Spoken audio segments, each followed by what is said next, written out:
പുറപ്പാട് പുസ്തകം അധ്യായം 33.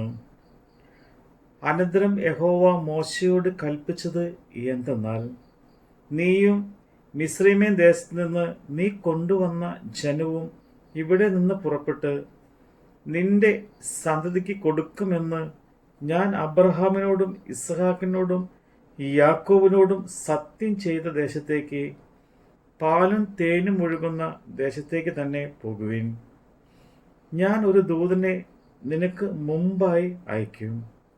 കനാന്യർ, അമോര്യർ, ഹിത്യർ, പെരിസ്യർ, ഹിവ്യർ, യെബൂസ്യൻ എന്നിവരെ ഞാൻ ഓടിച്ചു കളയും. വഴിയിൽ വെച്ച് ഞാൻ നിന്നെ നശിപ്പിക്കാതിരിക്കേണ്ടതിന് ഞാൻ നിന്റെ നടുവിൽ നടക്കുകയില്ല. നീ ദുശാഠ്യമുള്ള ജനമാകുന്നു. ദോഷകരമായ ഈ വചനം കേട്ടപ്പോൾ ജനം ദുഃഖിച്ചു.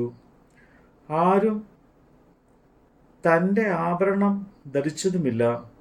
നിങ്ങൾ ദുശാഠ്യമുള്ള ജനമാകുന്നു. ഞാൻ ഒരു നിമിഷ നേരം നിന്റെ നടുവിൽ നടന്നാൽ നിന്നെ സംഹരിച്ചു കളയും. അതുകൊണ്ട് ഞാൻ നിന്നോട് എന്ത് ചെയ്യണം എന്ന് അറിയേണ്ടതിന് നീ നിന്റെ ആഭരണം നീക്കിക്കളയുക എന്നിങ്ങനെ ഇസ്രായേൽ മക്കളോട് പറക എന്ന് യഹോവ മോശയോട് കൽപ്പിച്ചിരുന്നു. അങ്ങനെ ഹോറേബ് പർവ്വതത്തിങ്കിൽ തുടങ്ങി ഇസ്രായേൽ മക്കൾ ആഭരണം ധരിച്ചില്ല. മോശ കൂടാരം എടുത്ത് പാളയത്തിന് പുറത്ത് പാളയത്തിൽ നിന്ന് ദൂരത്ത് അടിച്ചു. അതിന് സമാഗമന കൂടാരം എന്ന് പേർ ഇട്ടു. യഹോവയെ അന്വേഷിക്കുന്നവരെല്ലാം പുറപ്പെട്ട് പാളയത്തിന് പുറത്തുള്ള സമാഗമന കൂടാരത്തിലേക്ക് ചെന്നു. മോശ കൂടാരത്തിലേക്ക് പോകുമ്പോൾ ജനമൊക്കെയും എഴുന്നേറ്റ് ഓരോരുത്തൻ താന്താൻ്റെ കൂടാരവാതിക്കൽ നിന്നു. മോശ കൂടാരത്തിനകത്ത് കടക്കുവോളം അവനെ നോക്കിക്കൊണ്ടിരുന്നു. മോശ കൂടാരത്തിൽ കടക്കുമ്പോൾ മേഘസ്തംഭം ഇറങ്ങി കൂടാരവാതിക്കൽ നിൽക്കുകയും യഹോവ മോശയോട് സംസാരിക്കുകയും ചെയ്തു.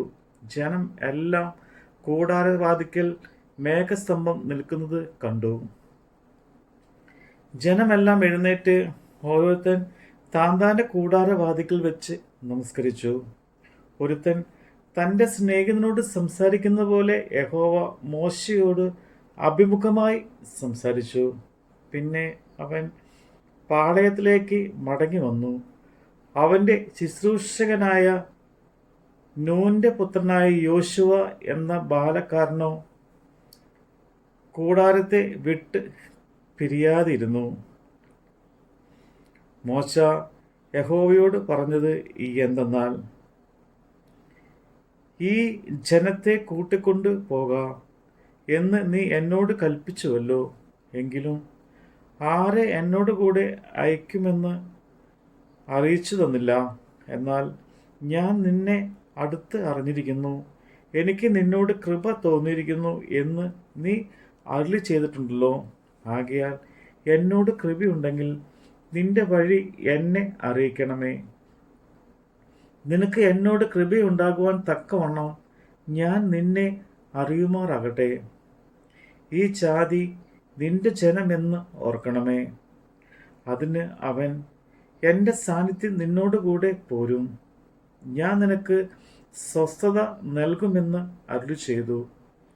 അവൻ അവനോട്, തിരുസാന്നിധ്യം എന്നോടുകൂടെ പോരുന്നില്ല എങ്കിൽ ഞങ്ങളെ ഇവിടെ നിന്ന് പുറപ്പെടുവിക്കരുതേ. എന്നോടും നിന്റെ ജനത്തോടും കൃപ ഉണ്ടെന്നുള്ളത് അതിനാൽ അറിയും. നീ ഞങ്ങളോടുകൂടെ പോരുന്നതിനാലല്ലയോ അങ്ങനെ ഞാനും നിന്റെ ജനവും ഭൂതലത്തിലുള്ള സകല ജാതികളിൽ വെച്ച് വിശേഷതയുള്ളവരായിരിക്കും എന്ന് പറഞ്ഞു. യഹോവ മോശയോട്, നീ പറഞ്ഞ ഈ വാക്കുപോലെ ഞാൻ ചെയ്യും. എനിക്ക് നിന്നോട് കൃപ തോന്നിയിരിക്കുന്നു, ഞാൻ നിന്നെ അടുത്ത് അറിഞ്ഞിരിക്കുന്നു എന്ന് അരുളി ചെയ്തു. അപ്പോൾ അവൻ, നിന്റെ തേജസ് എനിക്ക് കാണിച്ചു തരണമേ എന്ന് അപേക്ഷിച്ചു.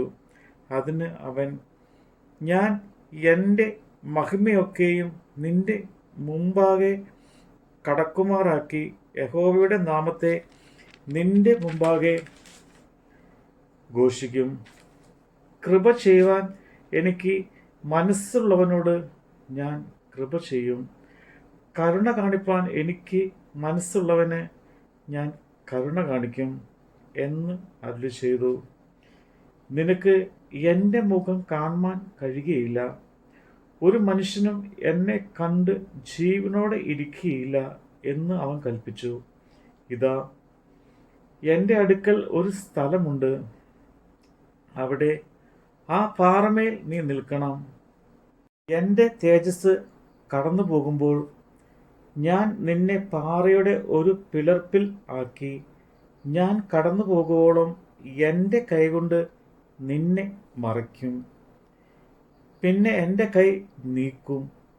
നീ എൻ്റെ പിൻഭാഗം കാണും, എൻ്റെ മുഖമോ കാണാനാവതല്ല എന്നും യഹോവ അരുളി ചെയ്തു.